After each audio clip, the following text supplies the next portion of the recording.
उठाइए दोनों हाथ और यूपी की 80 सीटें भारतीय जनता पार्टी की झोली में डालने के प्रण के साथ मुट्ठी भीजिए और प्रचंड आवाज से बोलिए भारत माता की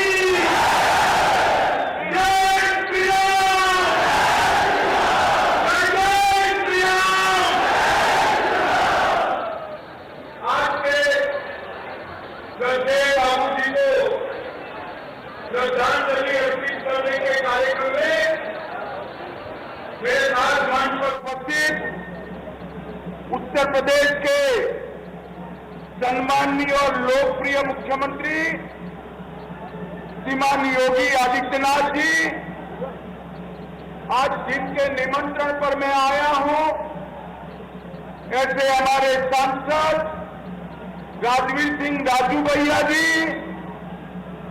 हमारे दोनों उप मुख्यमंत्री श्री केशव प्रसाद मौर्य जी, श्री ब्रिजेश जी, श्री पीयूष गोयल जी, श्रीमती वसुंधरा राजे जी, मंच पर उपस्थित सभी यूपी सरकार और केंद्र सरकार के मंत्रीगण, हमारे प्रदेश अध्यक्ष महोदय भूपेंद्र जी, और आज बाबूजी को श्रद्धांजलि देने के लिए यहां इतनी बड़ी संख्या में आए हुए प्यारे भाइयों बहनों, आप सभी को मेरा नमस्कार।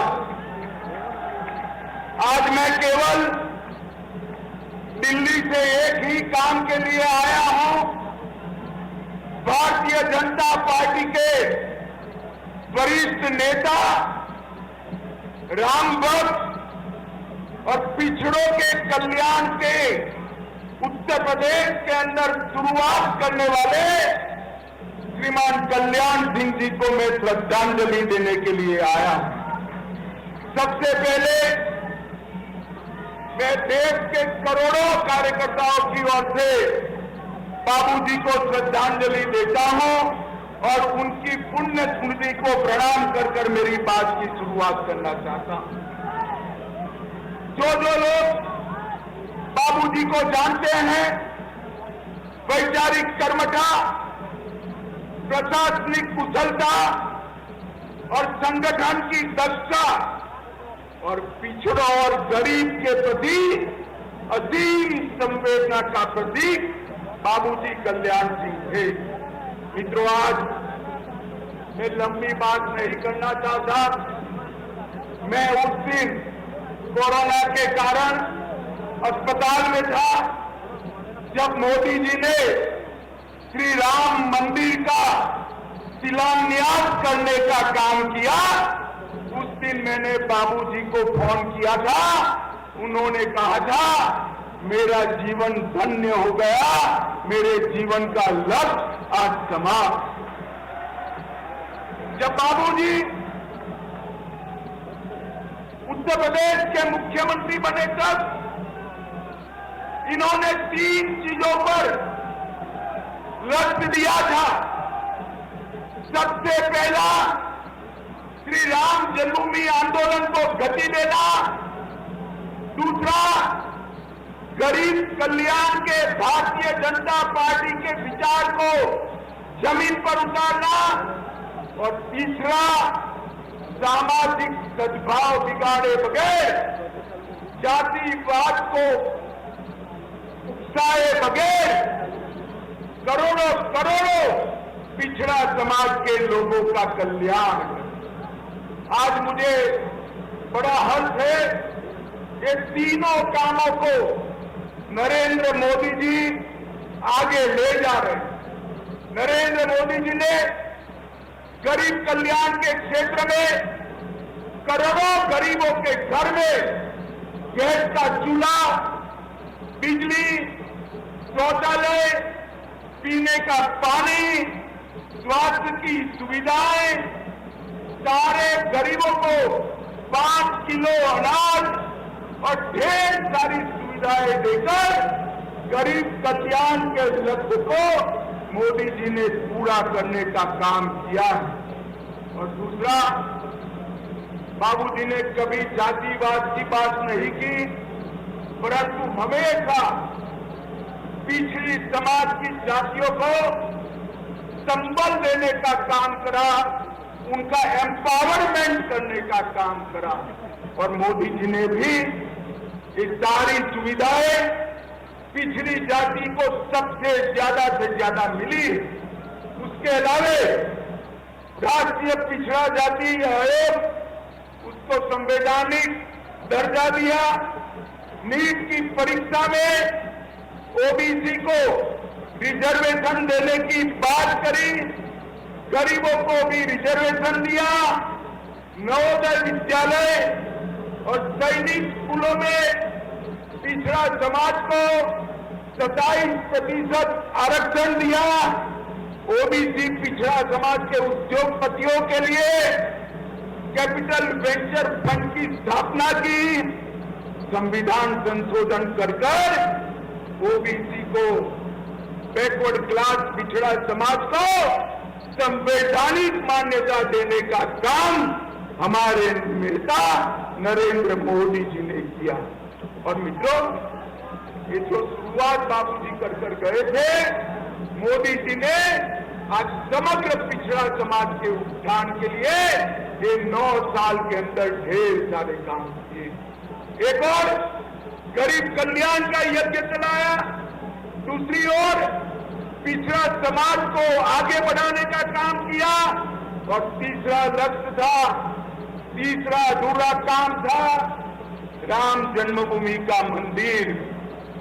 पिछले कांग्रेस पार्टी आजादी के बाद से राम जन्मभूमि के मसले को अटका रही थी, भटका रही थी, लटका रही थी। मोदी जी ने राम जन्मभूमि के मसले को कोर्ट का जजमेंट लाकर, कोर्ट का जजमेंट आते ही एक दिन बड़े सवेरे खून का कतरा बहाए बगैर प्रभु श्री राम के मंदिर का भूमि पूजन करने का काम कर दिया। मित्रों, आज मैं समग्र उत्तर प्रदेश के सभी लोगों को कहना चाहता हूं, हर व्यक्ति के जीवन में कुछ पल आते हैं जो व्यक्ति का परिचय करा देते हैं। बाबूजी के जीवन में भी एक ऐसा पल आया, राम भक्तों का सैलाब अयोध्या में उमड़ पड़ा, बात आपे के बाहर गई। सब लोगों ने दबाव बनाया कि गोलीबार कर गोलियां चलाकर कार सेवकों को रोका जाए, और बाबूजी ने वो पल जो उनका परिचय कराता है, निर्णय लिया कि मैं गोली नहीं चलाऊंगा, मैं मुख्यमंत्री पद त्याग। और मित्रों, ये बहुत बड़ा संदेश उन्होंने देने का काम किया है। आज हम सबको आनंद है कि नरेंद्र मोदी जी के नेतृत्व में 2024 के शुरू में ही रामलला 550 साल के बाद अपने निज घर के अंदर, अपने भव्य मंदिर के अंदर विराजेंगे। और उस दिन दुनिया भर के राम भक्तों को एक संतोष और गौरव का भाव आएगा। नरेंद्र मोदी जी ने गरीब कल्याण, पिछड़ों का सम्मान और राम मंदिर का अधूरा काम, ये तीनों कामों को ये 9 साल के अंदर अंजाम तक पहुंचाने का काम किया है। मित्रों, आज बाबूजी का स्मृति दिन है। मैं आज सबके बीच में कहना चाहता हूं, मैं यूपी के प्रभारी नाते आया, मुझे उत्तर प्रदेश की जरा भी इंफॉर्मेशन नहीं थी, जरा भी जानकारी नहीं। राजू भैया उस दिन उपस्थित थे, चाय कॉफी देते जाते थे। बाबूजी ने मुझे लगातार 11 घंटे बिठाकर उत्तर प्रदेश के हर जनपद की बारीकियों से अवगत कराया। और अगस्त 2013 से काउंटिंग तक हर दिन 2 बार, एक सुबह और एक शाम को फोन कर उत्तर प्रदेश के चुनाव के लिए उन्होंने हमेशा मार्गदर्शन करने का काम किया और इसका परिणाम यह आया था कि मोदी जी के नेतृत्व में उत्तर प्रदेश में सारे रिकॉर्ड तोड़ गए थे और 73 सीटों पर भारतीय जनता पार्टी का विजय हुआ।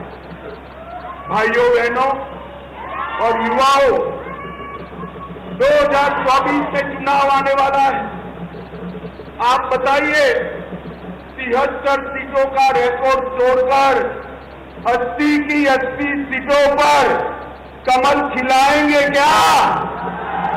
अरे हम सब जोर से उन्हें खिलाएंगे। श्रद्धेय बाबूजी को इससे बड़ी श्रद्धांजलि कोई नहीं हो सकती। मित्रों, 80 की 80 सीटों पर एक बार कमल खिलाइए, मोदी जी को फिर से प्रधानमंत्री बनाइए और पूरे भारत में संदेश भेजिए कि उत्तर प्रदेश भारतीय जनता पार्टी का अभेद गढ़ है, इसको कोई पराजित नहीं कर सकता। भाइयों और बहनों, मैं फिर से एक बार बाबूजी को श्रद्धांजलि देकर मेरी वाणी को विराम दूंगा। मेरे साथ बाबूजी को श्रद्धांजलि देने के लिए और 80 सीटों के संकल्प को दोहराने के लिए आप सभी दोनों हाथ उठाकर भारत माता का जयकारा लगाएंगे।